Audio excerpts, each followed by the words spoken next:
WWF Royal Rumble is officially finished, minus that one drop target decal.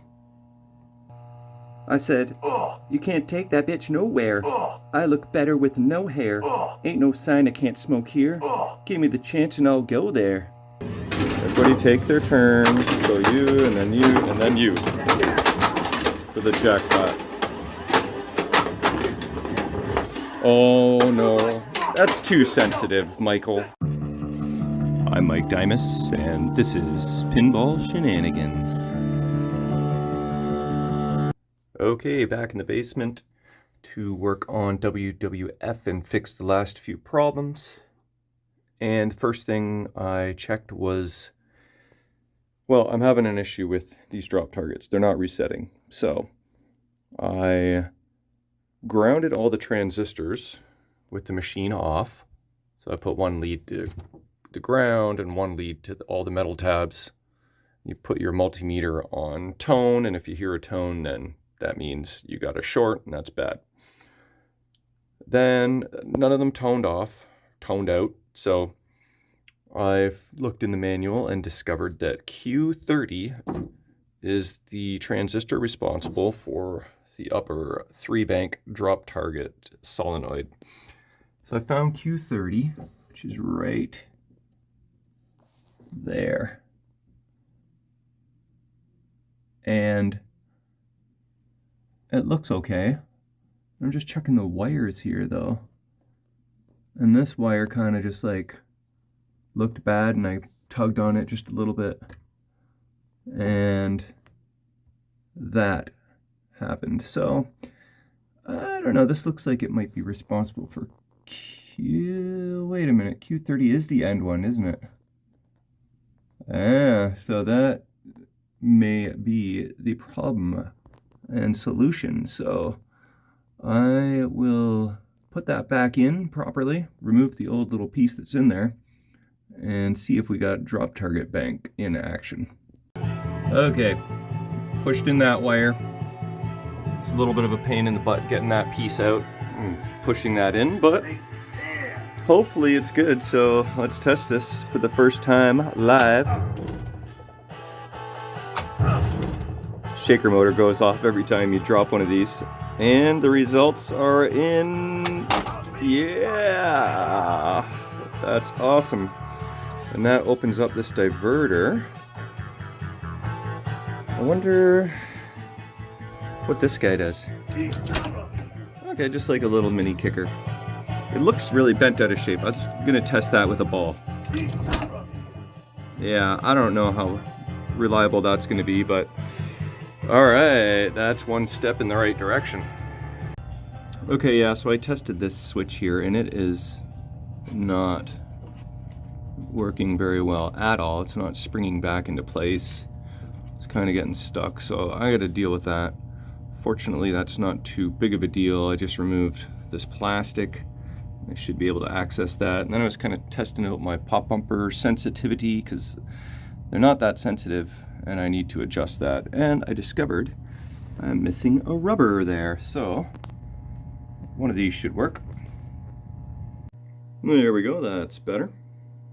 Okay, time to address this switch, which is bent out of shape. And when I pulled off the plastic, I noticed that the actuator arm had popped off of the little nipple there on the switch body.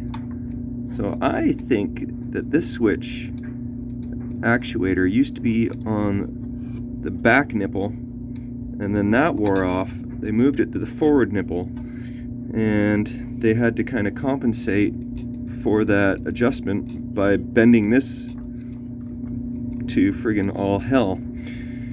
So I think I'm probably gonna have to replace that Microswitch body to make this right. Okay, this might be one of the coolest things about this game. Thank you, Data East, for this.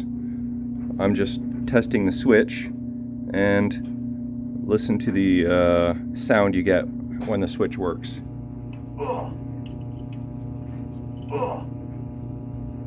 That works for any switch. I love that. That is great.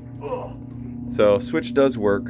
So just wanted to make sure all the wiring and diode was good, and it is. So I think that this wire is actually strapped to the underside of the upper playfield. So unfortunately, I'm not going to be able to put this on the bench. I'll have to just deal with it right here, which is a little bit of a pain, but I will make it work. I said, "You can't take that bitch nowhere. I look better with no hair. Ain't no sign I can't smoke here. Give me the chance and I'll go there."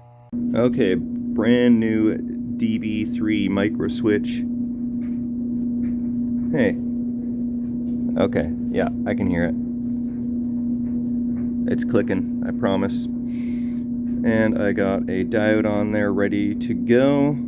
Just got to solder one wire and clip on the ground in the middle. I semi-bent this back into somewhat normal shape, and I'll adjust as necessary. Alright, I think I have it adjusted the way I want it. It took me a while, but you can hear it click.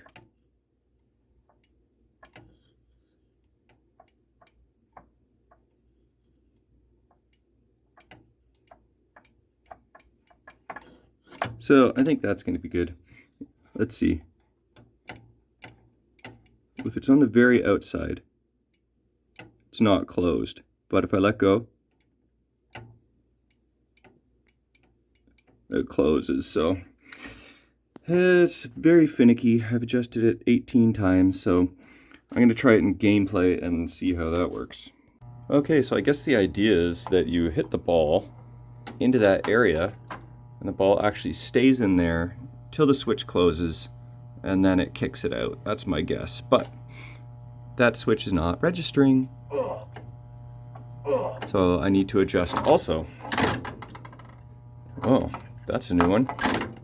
There's a bit of rejection going on there, and I think that's partly because my diverter is not adjusted very good, and it's like opening the diverter and hitting that and rejecting, possibly. Yeah, so I think I need to adjust this diverter over a bit as well. So more adjusting. Okay, I probably messed with this switch for an hour, and I had the switch on and off probably 6 times. I bent the switch in 20 different variations, and I think I finally have got it. That's good. Oh, you gotta be kidding me. Just gave that a little nudge there to settle it. But this is the best I've had it. And I think I'm gonna live with that. Yeah, I can live with that. So now I think I'm gonna adjust this diverter. It may not even go over anymore. Actually, I could just bend the arm a little bit if I needed to. But that is finally, I'm content with that. Okay, next order of business. I need to get rid of this masking tape because it shows up with all the LEDs in the back box and it looks dumb. I don't want it looking dumb, so I gotta take off all the trim, masking tape, and then reassemble, and should be good. This tape has been on here for so long, fighting me to come off, and it's super sticky, but I just sliced along here instead of taking off the trim. And I gotta pull it up but hold down the translate at the same time. So this is now the easy part. And removing all the adhesive left behind. Yes, that's gonna be the fun part, because I'm sure that's still visible, but that's what's going on. Okay, I've got the tape off, and I've soaked the adhesive with some Goo Gone, and I'm going to see if it'll come off. I managed to get it off around here, so yeah, it looks like that's going to work after all. In order to get it off, I just got to finger it, right? Okay, with some Goo Gone, a razor, a screwdriver, paper towel, I was able to pull it off, literally and figuratively. I think I am very happy with how this turned out. I don't even think I scraped off any of the art, so we'll find out once I pop it in and turn it on. Okay, let's see how this turned out. I think it was the last video where I showed what it looks like with the tape on, and it didn't look very good, so. It's time for the WWF Day to Eat Royal Rumble. Looks pretty good. I don't know if I caused that scratch or not, but I doubt it, because that wouldn't really make any sense. So, the only thing I see, what is that back there? That is probably just wood or something. Is that there's a little bit of Goo Gone that made it to the front side of the translate. So I might have to deal with that because it's a little bit annoying, but other than that, it is much better than it was, so that's pretty good. Well, I couldn't let that wet spot slide. I had to deal with it, which meant cutting more tape and getting Goo Gone-y all over again. But yeah, this needed to be done. Okay, I have everything off my to-do list except for replace this missing drop target decal, which I might have tomorrow. I've adjusted the pop bumpers. I cleaned up that corner, and I jacked up the back legs on 2x4s to simulate what it would be like when I get this into the main room. And that way, if I need to access the back box, I don't need to mess with leg levelers. I can just pop out the 2x4s. So I gave the game a relative leveling, and I think it's time to play a game of Royal Rumble. Okay, time for an accurate play test with the pitch nice and high and steep. Everything working. If anything pops up, any gremlins, I'll throw it on the to-do list, but it's time to rumble. What's video bonus? Missed my skill shot. Get into the ring. Oh, the left drop targets are flashing. Let's hit those. Oh, so is the left orbity thing. Oh man, I'm gonna call it left and right orbit. Left ramp. Wait, that's a right orbit. That's a right dead end shot. 3x multiplier. There's the skill shot for 10 mil ski. Pop bumpers are working awesome. Hey, look at that. Popped right into the mode start. Light extra ball. Okay, yeah, I could use that.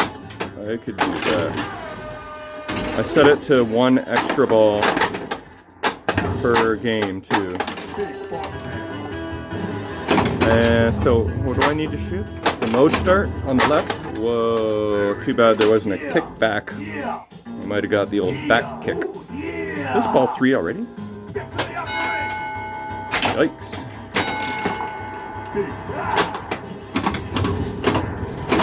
Okay. I better, So I think the extra ball is still lit in that left mode start. Oops, I did that instead.